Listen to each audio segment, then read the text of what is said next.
అదేవిధంగా మొన్న నిరుద్యోగ భృతి నేను అడిగిన అసెంబ్లీలో, అదే మీరు ఎలక్షన్ అప్పుడు మా నిరుద్యోగ యువతకు ఒక్కొక్కరికి 4,000 రూపాయలు ఇస్తామన్నారు.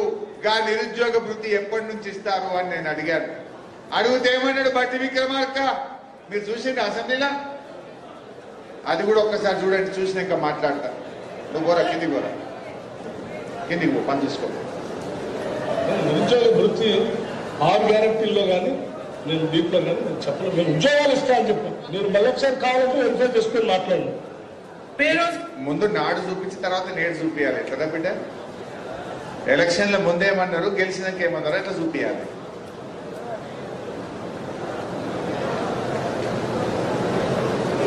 నేను నిరుద్యోగ భృతి 6 గ్యారెంటీల్లో కానీ నేను దీంట్లో కానీ నేను చెప్పలేదు. నేను ఉద్యోగాలు ఇస్తా అని చెప్పాను. మీరు మళ్ళొకసారి కావాలంటే వెరిఫై చేసుకొని మాట్లాడండి.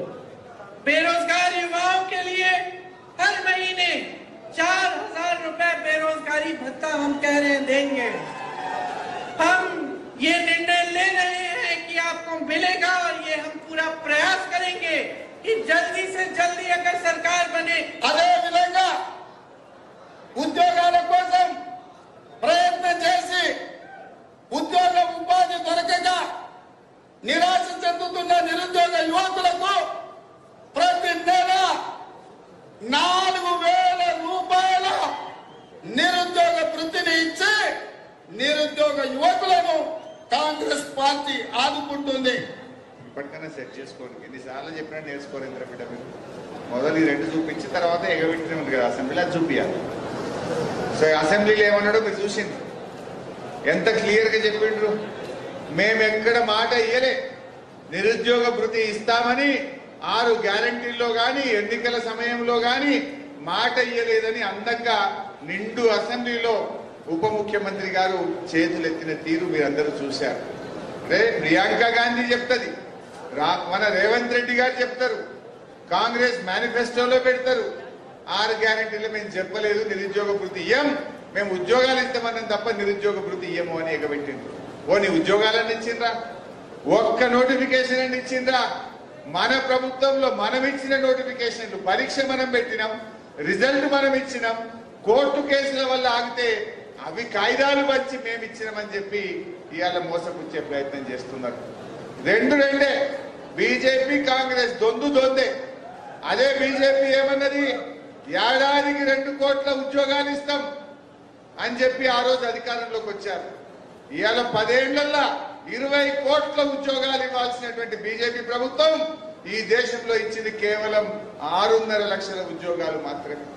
అంటే నిరుద్యోగ భృతి విషయంలో కూడా రేవంత్ రెడ్డి ఎట్లా మోసం చేసిండో ఇక్కడ పోటీ చేస్తున్న బీజేపీ అభ్యర్థి రఘునందన్ కూడా గట్లే మోసం చేసిండు. ఒకసారి ఆ వీడియో కూడా చూద్దాం. రఘునందన్ ఏమంటాడు? రఘునందన్ దుబ్బాక ఎన్నికల్లో పోటీ చేసిండు, రామ్లింగన్న చనిపోతే బై ఎలక్షన్ లో పోటీ చేసిండు. నేను సొంతంగా మనిషికి 2,000 రూపాయలు నిరుద్యోగ భృతి ఇస్తా అన్నాడు. గెలిచిండు, నిరుద్యోగ భృతి ఇయ్యలే, మొండి చేయి చూపించిండు.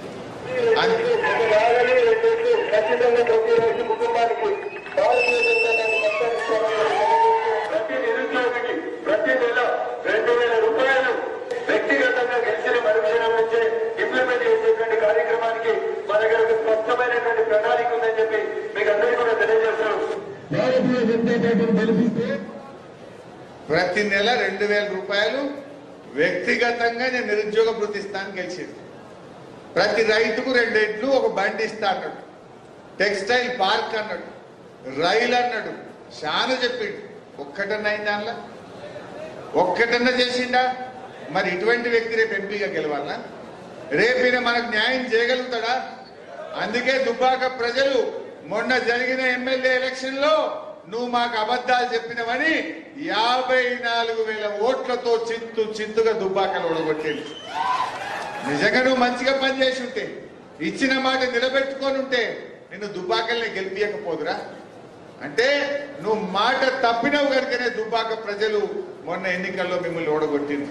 మరి అటువంటి వ్యక్తి, దుబ్బాకల జల్లని వ్యక్తి సిద్దిపేటలో చెల్తాడా? ఇటువంటి వ్యక్తిని మనం గెలిపిస్తే న్యాయం చేయగలుగుతాడా? దయచేసి మీరు చర్చ పెట్టాలి. అయినా బీజేపీ ఏమిచ్చిందే, విదేశాల్లో నల్లధనం తెస్తాం, 15 లక్షలు ఇస్తామన్నారు. పడ్డాదే? ఉద్యోగాలు వచ్చినాయే, మరి రఘునందన్ గారు చెప్పిన ఒక్క మాట అమలైనాదే. ఇవన్నీ కూడా మీ కళ్ళ ముందు ఉన్నాయి. అందువల్ల నేను మా యువత విద్యార్థులతో నేను కోరేది ఒక్కటే, ఇవాళ నేను మీ ఊర్లలో ఎన్ని దేవాలయాలు కట్టించినా మీకు తెలియదా? మీ ఊర్లో అడగండి, పెద్దమ్మ తల్లి దేవాలయం కానీ, ఎల్లమ్మ తల్లి కానీ, బీరప్ప దేవుంది కానీ, మాంకాలమ్మ దేవుడు కానీ, చౌడాలమ్మ గారు కానీ, ఏ గుడికైనా ఎప్పుడన్నా పోతే హరీషన్న కాదన్నాడేమో ఒక్కసారి మీ అవ్వతాతలను అడగండి. ప్రతి ఊర్లో తక్కువ 8-10 గుళ్ళు ఇవాళ నేను సహాయం అందించి గుళ్ళ దేవాలయాల నిర్మాణానికి సహకారం అందించాం. కోనాయపల్లిలో అద్భుతంగా వెంకటేశ్వర స్వామి ఆలయం కట్టించాం. ఎంత అద్భుతంగా కట్టించామో మీకు తెలుసు. అట్లా నర్మెట్టలో లక్ష్మీనరసింహస్వామి ఆలయం కానీ, మన చింతమడకలో ఆంజనేయ స్వామి ఆలయం కానీ, ఇప్పుడు కోమటి చెరువు పక్కన కూడా టీటీడీ నిధులతో అద్భుతమైన వెంకటేశ్వర స్వామి గుడి కోసం కూడా మన ప్రయత్నం జరుగుతూ ఉంది. ఇట్లా ఎన్నో కార్యక్రమాలు చేసినాం. దేవుడు అందరి వాడు అంతే తప్ప దేవుడి పేరు మీద కాదు. ఇవాళ ఏం చేసింది బీఆర్ఎస్ పార్టీ అంటే